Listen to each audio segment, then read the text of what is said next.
прес-центрі. І зараз запрошуємо до слова полковника Андрія Лисенка, речника інформаційно-аналітичного центру Ради національної безпеки та оборони України. Пане Лисенко. So, Colonel Lysenko, the spokesman for the Information and Analytical Center of the Council for National Defense and Security. Good afternoon, dear colleagues. As a result of the regime of silence in Donbass, it was possible to lessen the tension to a certain extent, but the situation remains complicated as the terrorists are violating the agreement and continue to shell the positions of our troops and populated centers. Over the last 24 hours, there were 22 shellings of the positions of the forces of anti-terrorist operation. We see that the number and intensity of shelling has decreased, and they are of mostly provocative nature. There was not a single shelling with the use of the multiple rocket launcher Grad, but in some places the enemy used tanks and artillery. Our military are strictly abiding by the regime of silence and do not reply to the provocations of terrorists, but at the same time the anti-terrorist operation forces are blocking the efforts, attempts of the militants to penetrate the territory controlled by the Ukrainian authorities. And yesterday our military, during the patrolling, have detected the subversive and intelligence reconnaissance group of the enemy. The enemies attacked our military. They repelled and liquidated the enemy. Regrettably, there are casualties among our guys as well. The most complicated is the situation in the vicinity of Bakhmutivka highway. Yesterday, the residential buildings and anti-terrorist operation forces positions were shelled next to villages Krymsky and Krakivka in Novoaidar district of Luhansk region. The militants have fired at our towns and villages and road checkpoints using anti-tank guided missile batteries, mortars and a tank. Also from automated grenade launcher, they fired at the city of Shastya, and from small firearms, the village of Chernukhine, Popasna district. The militants have fired at the positions, have shelled the positions of Ukrainian military from tanks and grenade launchers next to the village of Sokilniki and settlements Frunze and Kapitanovka. In Donetsk direction, from anti-aircraft guns, grenade launchers and firearms, they have 4 times fired at the Ukrainian positions on the territory of the Donetsk airport, and they also fired at the stronghold of Ukrainian forces from grenade launchers and small firearms next to Avdiivka. In the Baltsova direction, they have shelled from artillery the strongholds of Ukrainian forces next to villages Kamenka and Ritkodub, and also they fired from small firearms next to Maloorlivka and Chernukhin. In Mariupol direction, the militants from grenade launchers have twice fired at the stronghold of Ukrainian forces next to Chermalik, and drones were detected in the vicinity of Gnutova and Talakivka. Over the last 24 hours, 3 Ukrainian military were killed and 8 got wounded. The training of armed forces, national guards and border guards is going on. Our military do not waste their time and are preparing to any development of the situation. In parallel, the measures are being taken to improve the supplies to our military, and there is a movable both that went to the front as a based on the Gaz-66 lorry. In November, from volunteers from Mykolaiv, the Ukrainian Navy SEALs have got a lot of very necessary winter camouflage uniforms, also noiseless firing devices, and so on. We also implement informational projects that are aimed at delivering truth about the events in Donbass to different audiences, in particular in NATO headquarters, the photo exhibition 2014, the year of undeclared war. The Ukrainians are protecting the territorial integrity of their state. And this photo exhibition is a joint project of the Ukrainian mission at NATO, parliamentary newspaper Голос України, and the correspondent office of Ukrinform agency in Brussels. The first book about our defenders, real patriots who fight for the independence and integrity of Ukraine in the East, has seen the light of day. It is called "We Bow to the Ground to Ukrainian Before the Ukrainian Soldier." It is composed of essays and reports of military journalists about the heroes of war and the hotspots of Donbass. The book provides truth about feats and everyday life of our soldiers during the anti-terrorist operation, with their own words from participants and those who've seen this. And this book is also a tribute of memory to the Ukrainian fighters who gave up their lives for the territorial integrity and freedom of Ukraine. The Security Service of Ukraine in Vinnytsia region has detained an artillery serviceman with the ID of a militiaman from the so-called Luhansk People's Republic. He was a member of illegal armed formation Admiral, and in the mobile phone of this terrorist, photos were found which testified to the fact that the militants are firing and shelling the residential blocks. The investigative bodies of the Security Service of Ukraine from the March of this year are investigating over 1,000 criminal cases according to the Article 258 Terrorist Act. At the moment, there are over 3,000 criminal cases launched according to the crimes that are linked to the unfolding of separatism and terrorism in the east of Ukraine and in Crimea. In particular, there are 592 cases on the crimes about the against the basics of national security of Ukraine, 76 for high treason, 53 for subversive actions, and 9 for spying. And 37 citizens of Russian Federation are being investigated in a number of these cases.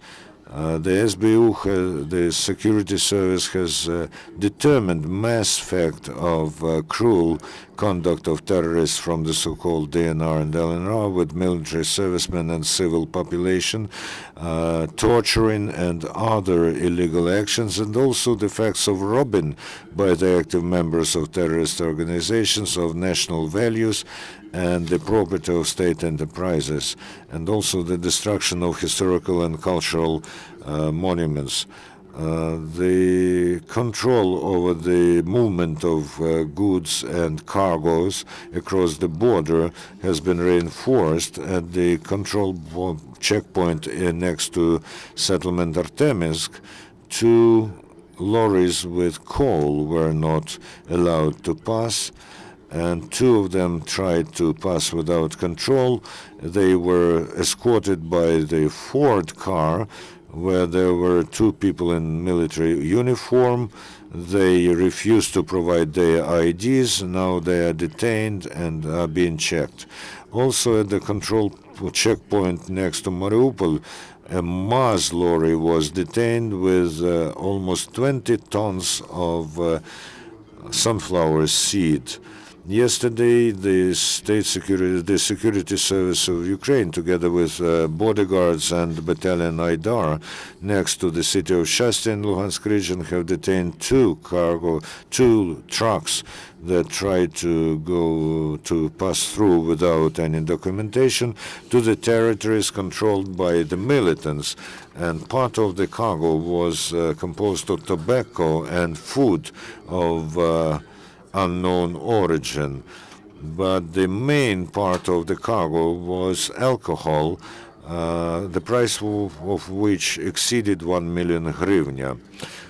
The brigades of Donetsk Oblenergo have restored electricity supply in 20 settlements of Donetsk region that were without electricity as a result of shellings from terrorists.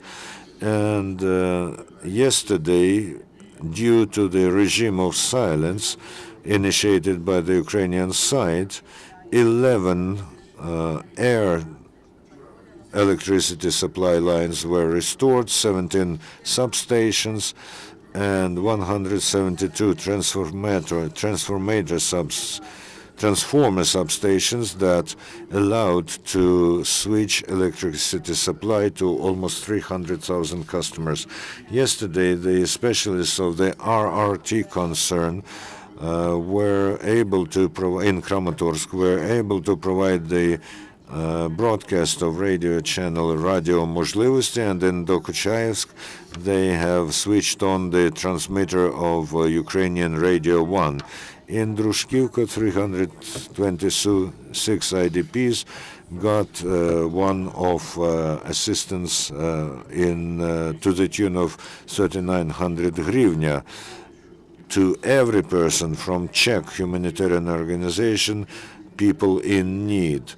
And the ambassador of Sweden in Ukraine, Andriy von Beckert, said that Sweden has signed the agreement with the humanitarian department of UN to provide Ukraine with humanitarian help to the tune of $664,000.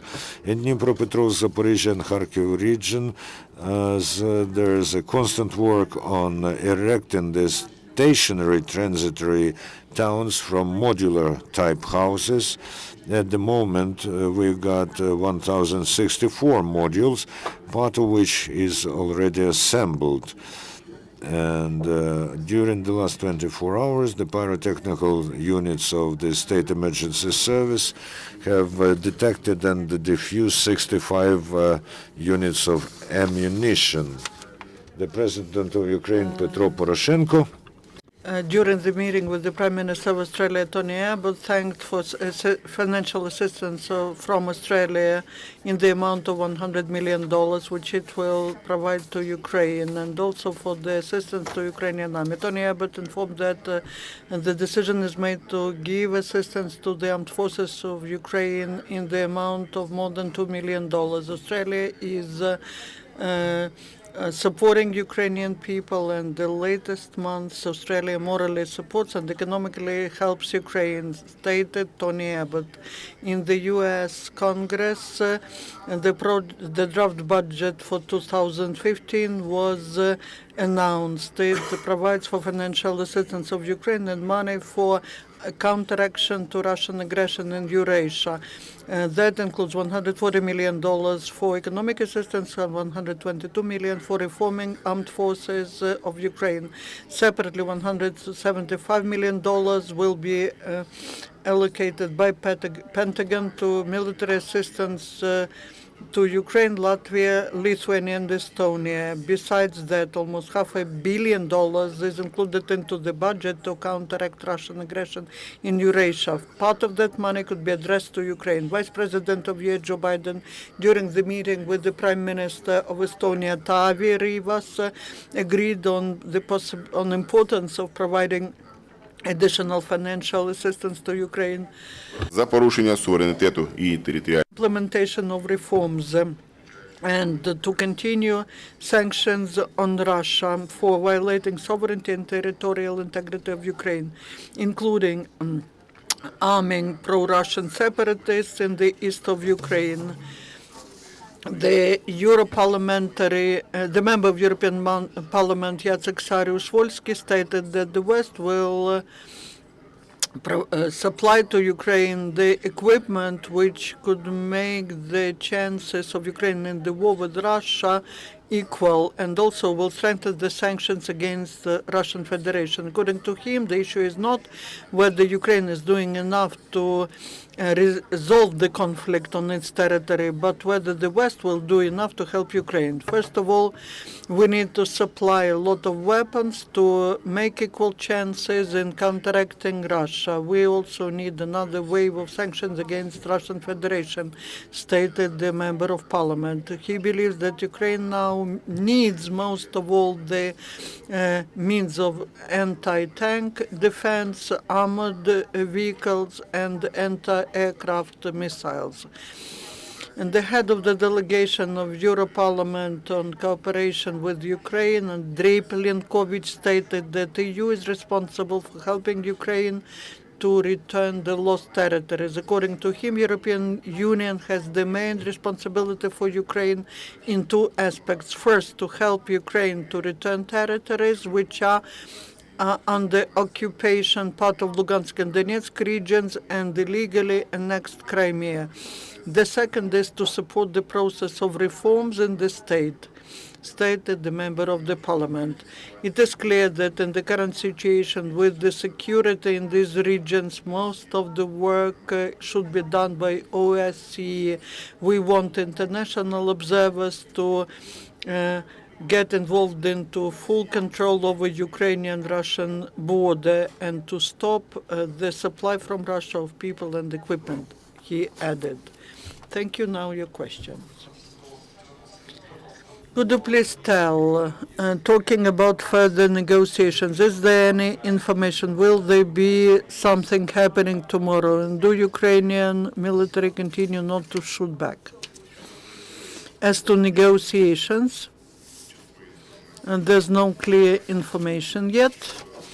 As to Ukrainian military replying back, we continue to observe the silence regime. We received the information from the General Staff that 40 trucks with ammunition and personnel came to the territory of Ukraine. Do you have any information from where exactly they were crossing the border? And what's the situation now? The information, there is this information about this convoy, but we are now trying to verify the information. We need to check what type of convoy it is and what it brings. I will repeat the question.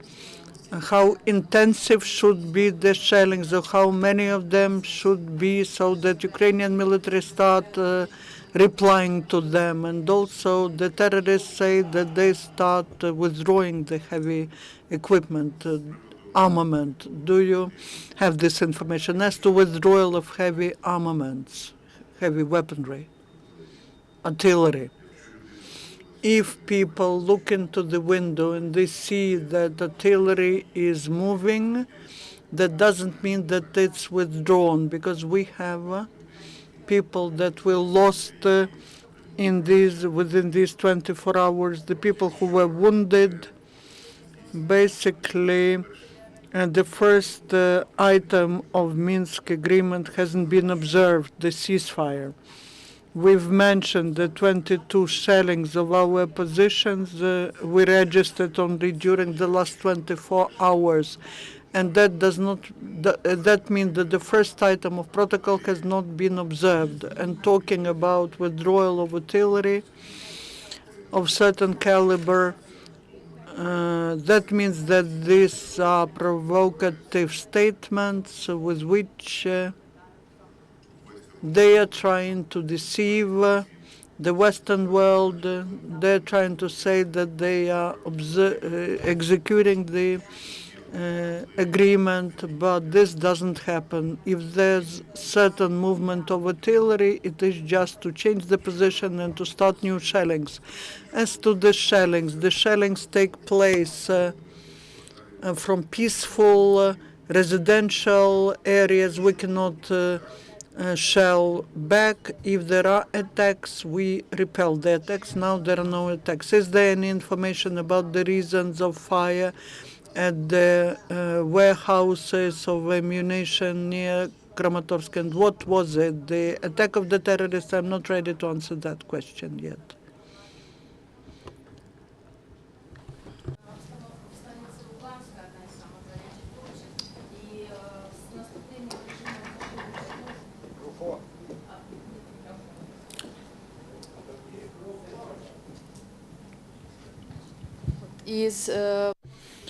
I will repeat.